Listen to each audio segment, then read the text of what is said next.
Well, thank you very much. The world is, in many ways, organized in a nested system. And so we have nations. Within those, we have industries. Within industries, we have corporations. Within those, we have business units. Within those, we have teams. Within the teams, we have people. And within our people, we have brains. And we're nested. It turns out that as I have, and my colleagues have tried to understand how business works, we've developed a set of theories. And when I say a theory, what I mean is a statement of causality, an understanding of what causes what and why. And some of you know some of the theories. Disruption is a theory. And what it asserts is that the mechanism that causes successful companies to fall is not that they're not at their work, but rather somebody comes in at the bottom of the market and moves up. And that's the mechanism, the pursuit of profit from at the bottom of the market that makes success so hard to sustain. There's another theory called the theory of the preservation of modularity. And the theory of the preservation of modularity explains, among other things, why the euro doesn't work and why SAP implementation systems are so difficult and complicated. And there's another theory called jobs to be done. And what it asserts is that, here's Clay. I have characteristics. I, unfortunately, am 60 years old now. I live in the suburbs. 5 children, unfortunately, have all left and are living independently, and life has become boring.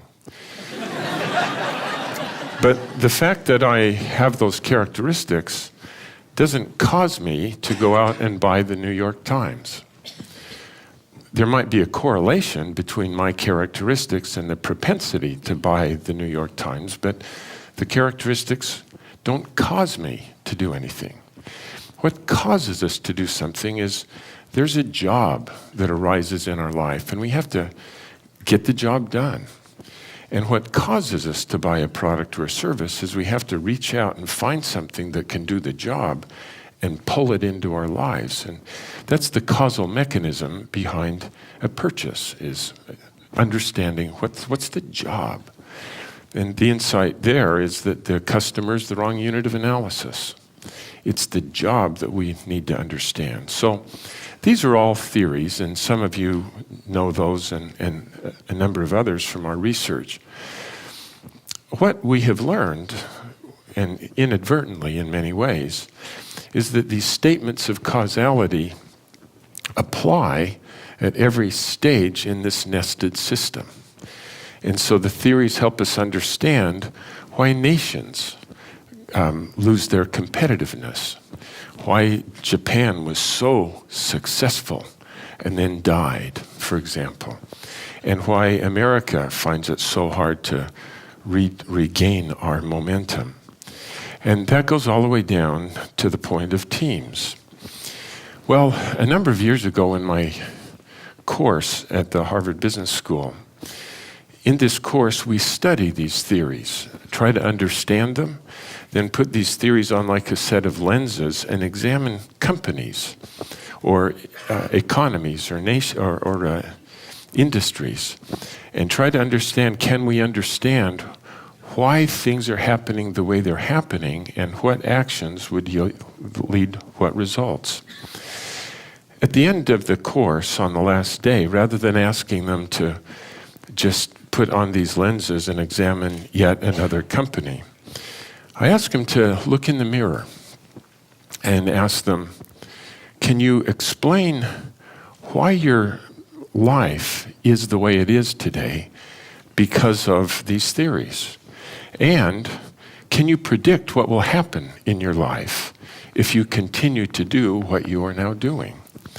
And it's been a remarkable experience to see the students come back on the last day of class, and with causal theories as the explanation, what they need to change in their lives so that their life will be the life that they hope to live.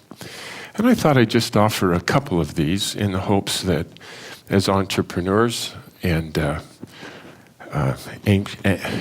ambitious people, you end up living the life that you hope you will live. So one of the things we observed, as I mentioned, is that what kills successful companies is somebody comes in at the bottom of the market. So if you go back a few years ago in telecommunications, the darlings of the industry were Lucent and Nortel, made circuit switching technology.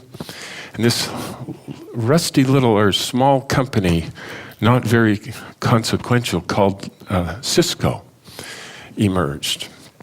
And their technology, the router, wasn't good enough to be used in voice. But they deployed it at the bottom of the market with data, and then went up market and ultimately killed Lucent and Nortel. And the reason why is that when they looked down at a router, the router on every dimension wasn't as good. And so they kept making better and better circuit switch devices.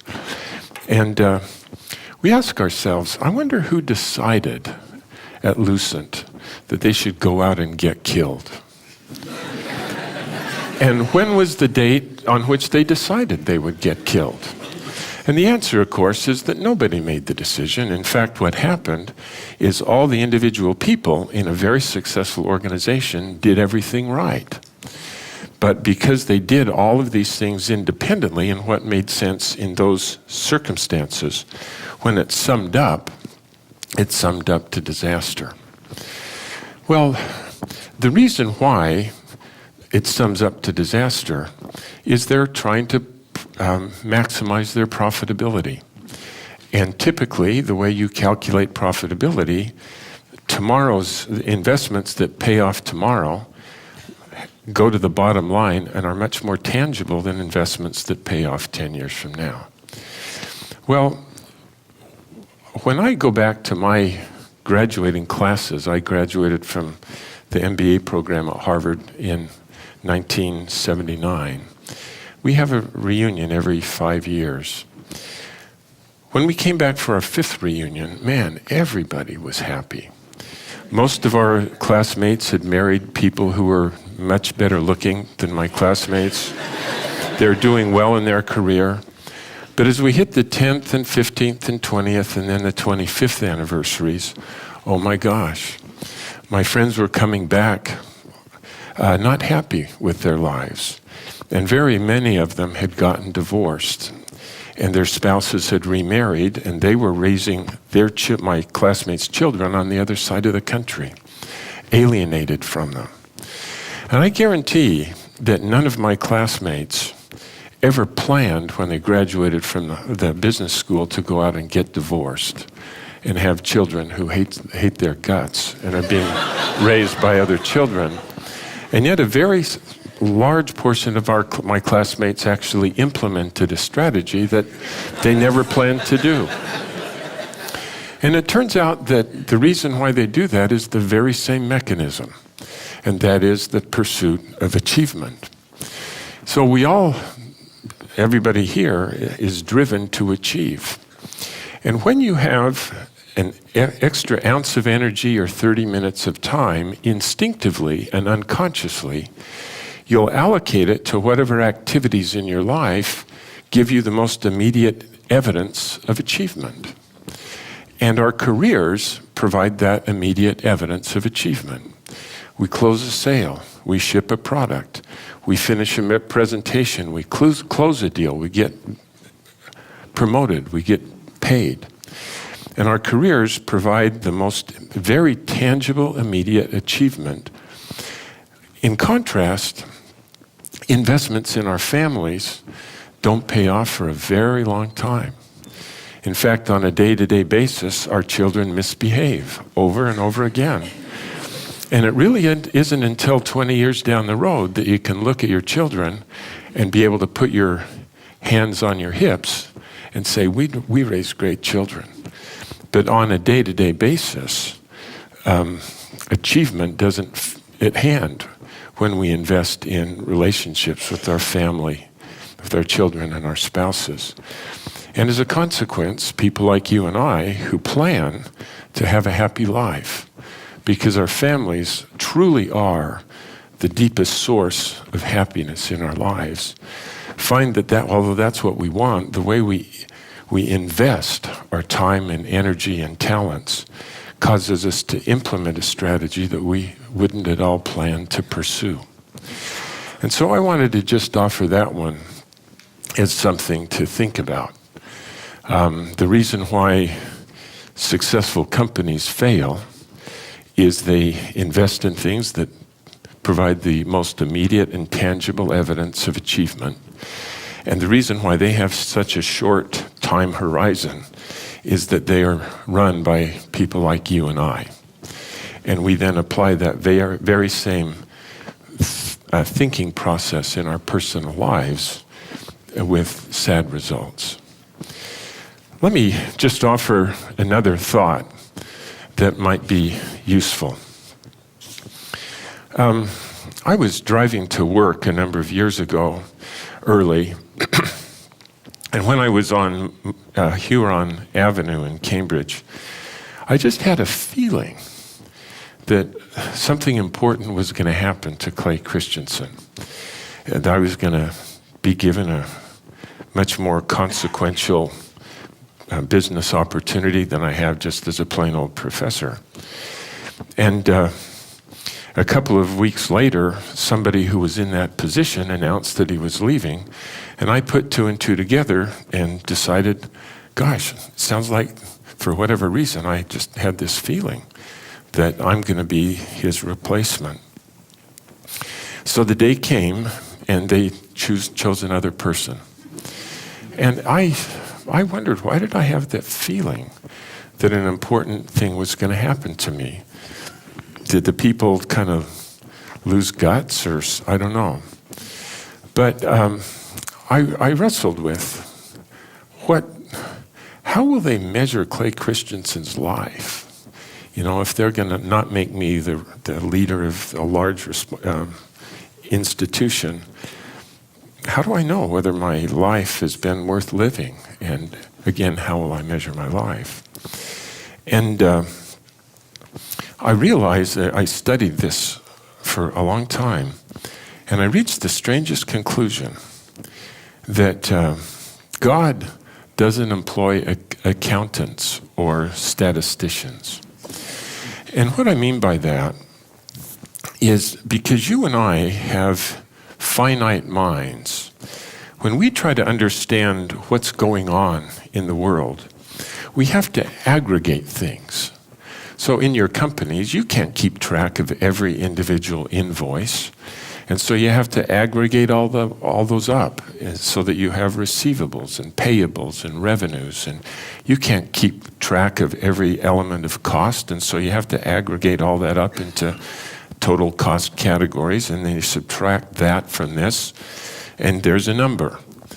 And that's the way we try to understand the world, is because we have limited minds. We have to aggregate things up. And then we'll look at that number compared to last year's number, and if it's better, then we say we're doing better. And that's the way we look at the world because of our minds. And it has then another interesting effect on us, and that is because we have to aggregate, we get a sense of hierarchy in the world. In other words, people who are higher up in larger organizations are more important than people who preside over fewer numbers of people and fewer numbers down the bottom.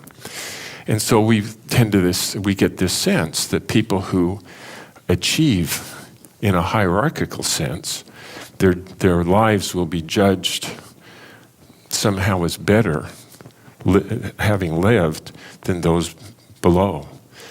And we measure sometimes how high we go or how successful we are by how much money we make. But these are all the result of our having limited minds, and they're having to aggregate measures of success. And this choice of measurement is actually a big deal. In a company, for example, if you measure profitability by return on net assets, that's a ratio. And sure, you could be innovative, develop successful new products, and take that profitability and stick it into the numerator of the ratio. But you could also reduce the denominator of the ratio by outsourcing everything. And the ratio doesn't matter whether you build it from the top or subtract from the bottom. If profitability is measured by return on net assets, it causes us to manage it in a particular way. And in a similar way, if we follow our professor's advices from finance and we measure profitability on innovation in terms of internal rate of return, or IRR, it's a ratio. And sure, you could get the ratio up by being successful with innovation, but you also could get that measure up by only investing in short-term projects. And it's just a long way of saying, be careful in how you measure profitability in your company. So how do you measure the success of your life? And as I mentioned, it's because we have to aggregate. We have this sense of hierarchy, wealth, and so on. But the reason I concluded that God doesn't employ accountants is he has an infinite mind. And what that means, he doesn't have to aggregate up above the level of individual people in order to have a perfect understanding of what's going on in this world. And when I realized that he doesn't have to aggregate up above the level of individuals, then I realized, oh my goodness, when I have my interview with God at the end of my life, he's not going to ask to show me how high I went in anybody's org chart, or how much money I left behind in the bank when I died. But rather he's going to say, oh, Clay, I put you in that circumstance. Now, can we talk about the individual people whose lives you helped to become better people because you worked with them, or they were members of your family, or you just met them and they needed your help? And then, Clay, I stuck you in this situation. Now let's talk about the individual people whose lives you blessed because you used the talents I gave you to help them. And I realized that that's the way God will measure my life, is the individual people whose lives I blessed. And I just wanted to offer that as the second takeaway from at least what Clay Christensen is thinking about. And that is, it's actually really important that you succeed at what you're succeeding at. But that isn't going to be the measure of your life. God doesn't count. He doesn't aggregate. And he's just going to assess you on the basis of how well you helped other people be better people. Well, God bless you. I hope that some of these ideas will be helpful to you, and that you will be successful in the way that God will measure success. Thank you.